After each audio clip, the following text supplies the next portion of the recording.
कक्षा 9 दो चरों वाले रैखिक समीकरण। अब यहाँ पर प्रश्न नंबर 6 है। समीकरण x प्लस 2y बराबर 6 के चार अलग अलग हल हमें ज्ञात करने। अब चार हल, यहाँ पर इसके हल हम लोगों ने इस तरह से देखे थे, पिछला प्रश्न लगाया था, तो अनंत हल हो सकते हैं, तो कोई से भी चार हल। समीकरण लिखते हैं x प्लस 2y बराबर 6। अब कुछ मान रखें, जैसे मालूम पड़ा हमने x बराबर 0 रखा, हल कर लें तो x की जगह 0 रख दिया, प्लस 2y बराबर 6।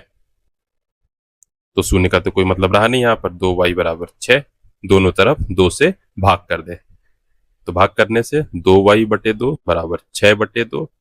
भाग करेंगे तो 2y बटे 2 में से 2 हटेगा तो y बराबर 6 बटे 2 में से 2 3 6, तो y बराबर 3 आ गया। तो इसके हल हमारा क्या हो जाएगा, x का मान 0 था, y का मान 3, तो ये एक हल हो गया। हम लोग क्या कर सकते हैं, बहुत सारे हल हो सकते हैं इसके। अब हमने क्या करा, y बराबर 0 रख देंगे, तो y बराबर 0 रखने पर रख दे x, तो x ही रहेगा, प्लस 2 इंटू वाई का मान 0 बराबर 6, तो x प्लस 2 इंटू 0 0 बराबर 6, तो x बराबर आ गया हमारा 6।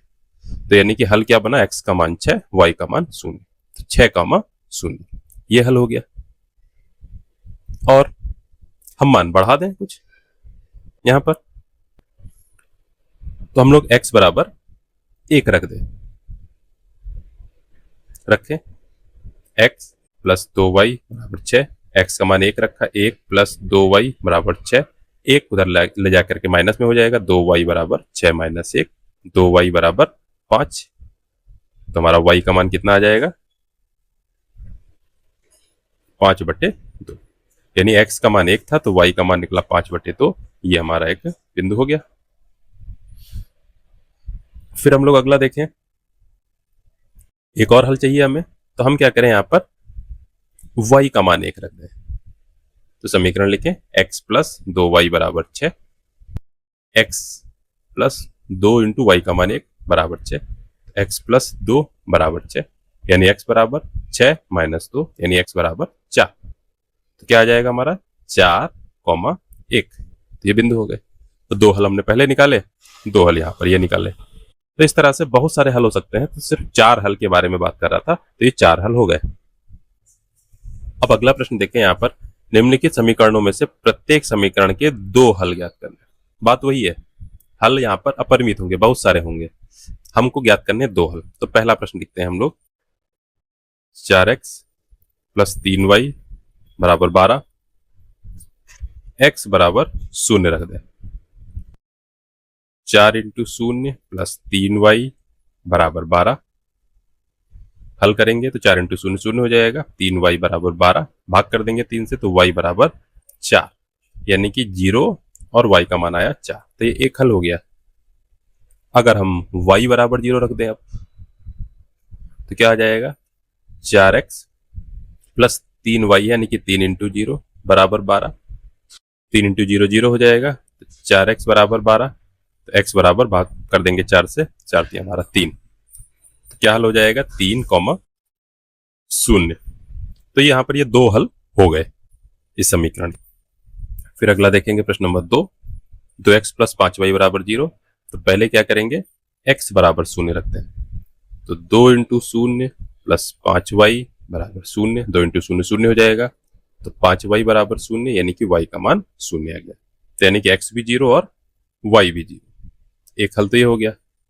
अब दूसरे हल में हम y बराबर 0 नहीं रखेंगे, क्यों, क्योंकि y बराबर 0 ऑलरेडी यहाँ पर निकल आया है, इसलिए इसको नहीं रखना है, ठीक है।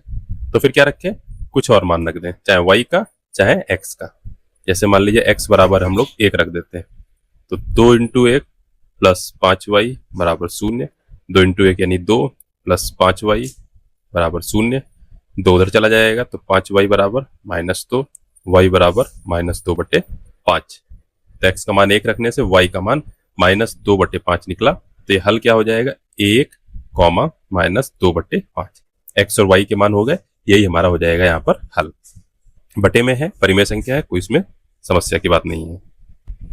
फिर हम लोग देखते हैं प्रश्न नंबर 3y प्लस 4 बराबर 0। अब इसमें तो x है ही नहीं यहाँ पर,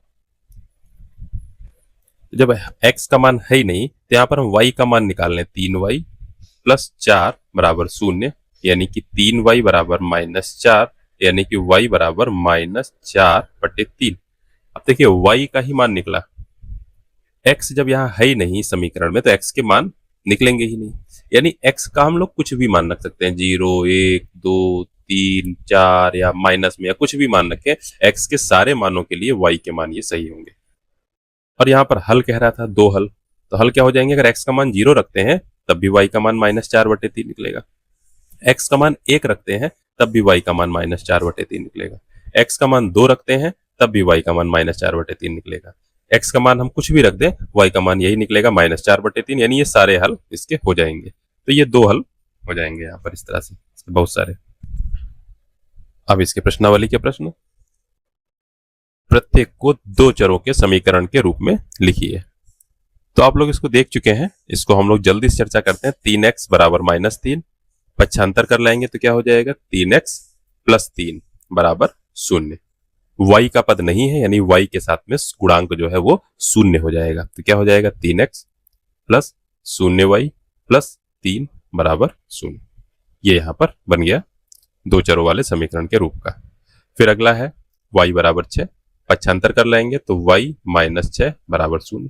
x का पद नहीं है तो यहां पर क्या हो जाएगा, 0 इंटू x लिख देंगे प्लस 1 इंटू y, -6 को क्या लिखेंगे, प्लस -6 बराबर 0। तो ax plus by plus c बराबर 0 के रूप का बन गया। ये दूसरा हो गया। तीसरा प्रश्न, 6x बराबर 7/3, पक्षांतर कर लाएंगे तो 6x माइनस 7/3 बराबर 0। y का पद नहीं है तो y का पद क्या हो जाएगा, 0 इंटू वाई, तो 6 into X plus 0 into Y plus -7/3 बराबर 0। ये हमारे 2 चर वाले समीकरण के रूप का बन गया। फिर प्रश्न नंबर 4, y बराबर x/2, पक्षांतर कर लाएंगे तो y माइनस x/2 बराबर 0। x वाला पद पहले लिख दें, -x/2 प्लस y बराबर 0, और एक जैसा मानक रूप होता है वैसा बनाए तो क्या हो जाएगा, -1/2 ब्रैकेट में into X plus 1 into Y plus 0 बराबर 0।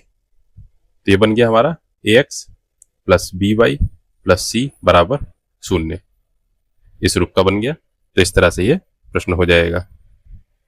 फिर प्रश्न नंबर 2, एक नोटबुक की कीमत एक कलम की कीमत से 2 गुनी है, तो इसको निरूपित करने के लिए 2 चरों वाला एक रैखिक समीकरण लिखिए।